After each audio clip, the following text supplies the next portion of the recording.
nous retrouvons Landry Salanon qui nous aidera à parcourir les quotidiens. Nous pas venus ce jour-ci. Landry Salanon, bonjour. Bonjour, Joël Etangi. On y est déjà mercredi. On dira aussi l'avant-veille de la clôture du dépôt de candidature. Qu'est-ce qu'il faut retenir dans ce sens? Écoutez, vous faites d'ailleurs bien de le préciser. Ce sera demain, jeudi, que la Sénat bouclera le dépôt des candidatures au niveau de son siège. Pour le moment, les candidats se font toujours désirer, excepté les deux, évidemment, qui s'étaient donc déplacés lundi dernier. Les membres de la Sénat qui se sont donc rongés les pouces toute la journée de ce mardi. Les Canas en parle d'ailleurs. Et puis au niveau de l'autre parti, le parti des démocrates, le parti d'opposition, dont Boniaï est donc le président d'honneur, ça bouge également. Visiblement, le parti a pris sa décision de participer à l'élection prochaine. Les tractations se font actuellement pour la désignation du duo à l'intérieur, mais évidemment, on est en politique et il y a beaucoup de points d'achoppement. Et puis troisième sujet abordé aussi par les journaux, Patrice Talon, lui qui peut se sentir donc heureux, ses frères évidemment de la commune dont il est originaire, de Ouidah, ont payé déjà sa caution, 50 millions de francs CFA. Un chèque lui a été donc remis hier avec des photos à l'appui. Intéressant. Chez Téléspectateurs, on va y aller, vous le constatez, de politiquement correct à la une. On démarre avec quel quotidien? Nous démarrons avec avec l'Afrique en marche. Voilà, l'Afrique en marche qui nous parle donc de cette interview à Jeune Afrique, l'hebdomadaire Jeune Afrique, de l'Argentine nationale, le ministre Romuald Wardani. Le peuple a faim, mais Wardani bombe le torse. Voilà ce que nous dit donc le journal L'Afrique en marche en sa parution. Évidemment, cette image du ministre de l'Argentine nationale, tout souriant, à la une du journal L'Afrique en marche. Matin Libre nous amène donc au niveau du parti Les Démocrates. Participation ou non à la présidentielle, les démocrates se concertent. Qu'est-ce qui sortira de la fumée blanche? S'interroge le journal.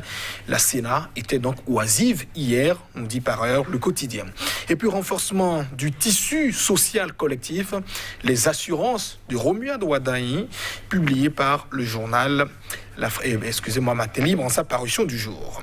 Et puis les quatre vérités nous parlent toujours du dépôt des candidatures au niveau de la Commission électorale nationale autonome pour la présidentielle d'avril prochain.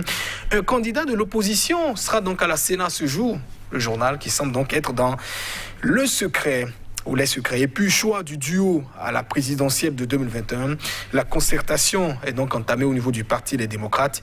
Concertation entamée donc hier et qui doit donc reprendre aujourd'hui, nous rapporte le journal Les Quatre Vérités. Pendant ce temps, le label nous dit qu'au niveau des démocrates, c'est toujours l'imbroglio. L'accouchement s'annonce avec césarienne, croit savoir le journal. Allusion faite à ces différentes tractations pour la désignation du duo devant donc représenter le parti au cours de cette élection. Et pour une présidentielle paisible, la contribution citoyenne de professeur Théodore Holo est également publiée par le journal en sa parution du jour. Et l'autre vision qui semble donc devancer un peu les choses, en nous avançant évidemment des noms. Le duo candidat des démocrates est donc connu, à en croire le journal. Il s'agit de Rekiat Madougou et de Éric Rondeté, qui sont donc annoncés pour représenter le parti au cours de l'élection du 11 avril prochain. Et puis l'autre quotidien qui s'intéresse à ces candidatures fantaisistes. Présidentielle 2021, candidature fantaisiste. Le législateur et la Sénat sont donc interpellés. Le quotidien qui a donc sans doute sa vision des choses, évidemment parlant de ces premiers dossiers enregistrés. On parle aussi toujours à la une du journal de cette réforme profonde de l'éducation. La professionnalisation de l'enseignement est donc en marche. Avec ces chiffres, 323 milliards de francs CFA débloqués pour construire des lycées et des collèges. Et puis, nous allons donc passer au journal Le Challenge à présent. Challenge qui parle donc de cette initiative, disons, des filles et fils de la commune de Ouidah. Ils ont décidé, nous dit le journal, de payer la caution de leur frère Patrice Talon, 50 millions de francs CFA. Le chèque a été donc remis au président de la République par le maire de cette commune. C'était donc hier. Patrice Talon qui n'aura donc sans doute plus de soucis à se faire pour les 50 millions représentant la caution à payer dans le cadre de l'élection présidentielle. Rappelez qu'il est aussi candidat à sa propre subsection. Et puis déclaration de candidature à la Sénat. Les candidats des duos Talon et Talata et Djemba Humpé attendus. Les prochaines heures s'annoncent donc intenses au niveau de la Commission électorale nationale autonome, croit savoir le challenge. Et le Soleil Bénin Info nous parle de la décentralisation et cette interrogation. Quid des fonds FADEC Covid-19? Le journal nous rapporte que les communes ne savent plus à quel sein se vouer et s'interrogent. Les communes qui ont donc sans doute besoin de précision et de clarification selon le Soleil Bénin Info. Et puis on boucle avec le journal spécialisé L'Économiste qui nous parle, disons, de 5 ans, de 67 milliards de francs CFA en riposte à la Covid-19. Les banques et également le fonds arabe amplifient leur financement, on dit le journal spécialisé Joël Itoudji. Et puis un autre titre, le ministre Romuald Wadaye dans le journal Jeune Afrique, optimiste. Le Bénin annonce un taux de croissance de 6% en 2021. Le pays qui semble ne pas être très touché par les événements, les effets du Covid. En tout cas, on croit la gentille nationale. Merci, Landry Salanon. Il y avait de la matière, on peut le dire. Nous allons démarrer avec Maté Libre, qui, entre autres quotidiens, aura évoqué ce qui se passe au niveau des démocrates. En tout cas, concertation, c'est le mot partagé par tous. Oui, partira pas. Finalement, le parti semble donc se décider. C'est finalement dimanche dernier que les choses ont semblé beaucoup bouger avec une réunion au niveau du bureau politique du parti pour pouvoir statuer. Un chronogramme, a été donc élaboré et depuis le lundi, les concertations ont donc commencé. Un comité ad hoc a été donc mis en place pour pouvoir étudier les différentes candidatures. Ils étaient donc 9 au départ qui prétendent donc représenter le parti. Évidemment, les éliminations, les entretiens ont donc débuté. Et finalement, 2 duos pour le moment semblent donc retenir l'attention, même s'il y a un qui semble donc ravir la vedette ou actuellement à de la côte.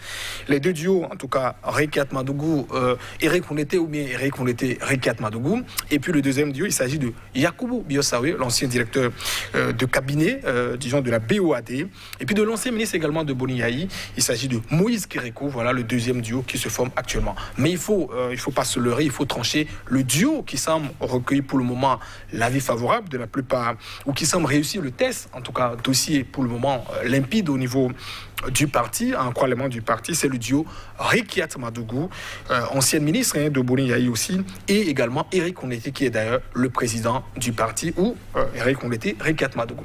Et justement, pour le moment, au cours de la journée de ce mercredi, les discussions se sont donc poursuivies au niveau de ce parti, de ce duo. Les 2 membres, pour le moment, n'ont donc pas pu accorder le violon sur un point important, c'est-à-dire qui doit donc être candidat à la présidentielle, c'est-à-dire porter le duo, et puis l'autre candidat au poste de vice-président.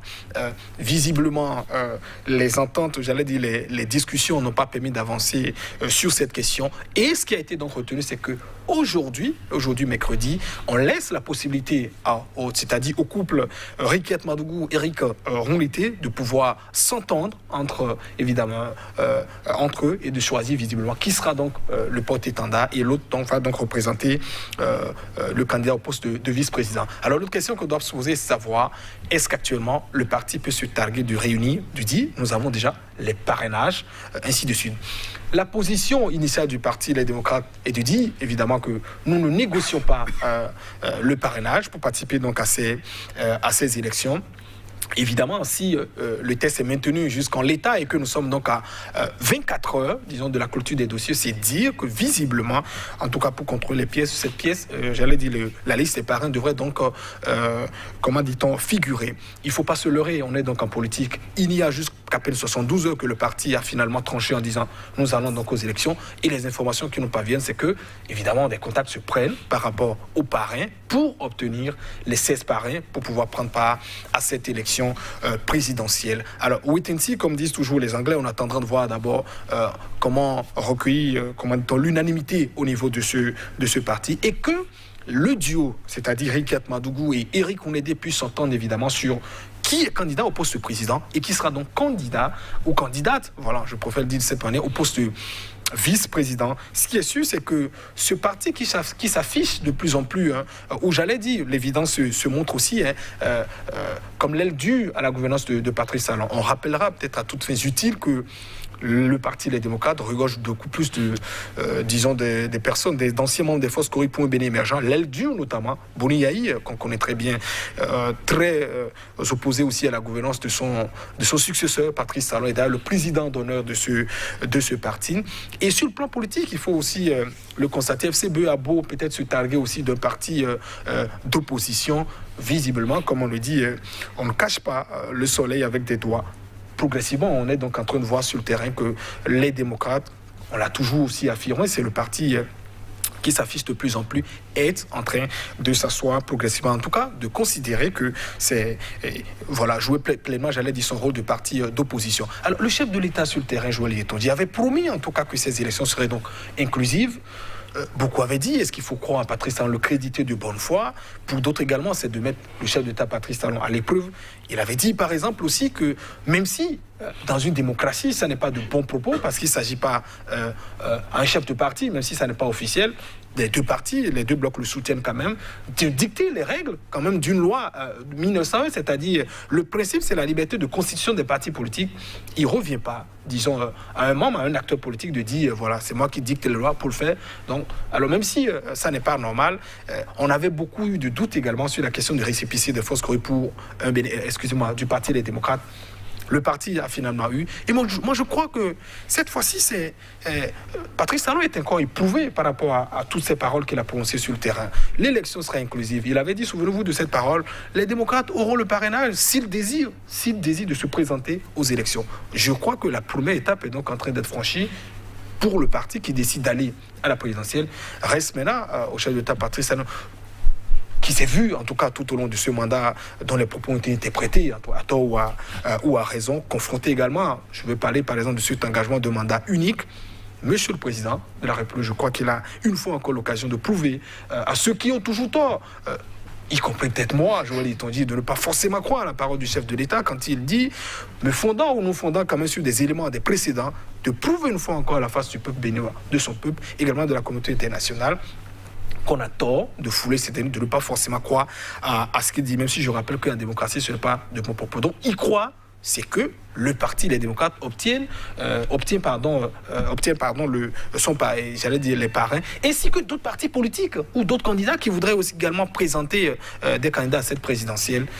Voilà, 24 heures encore pour voir un peu la liste définitive ou la liste provisoire des candidats qui disent donc aller en compétition. Et le temps passe très vite, mesdames et messieurs, on va s'en arrêter là. On se retrouvera demain pour faire ensemble le point. À demain.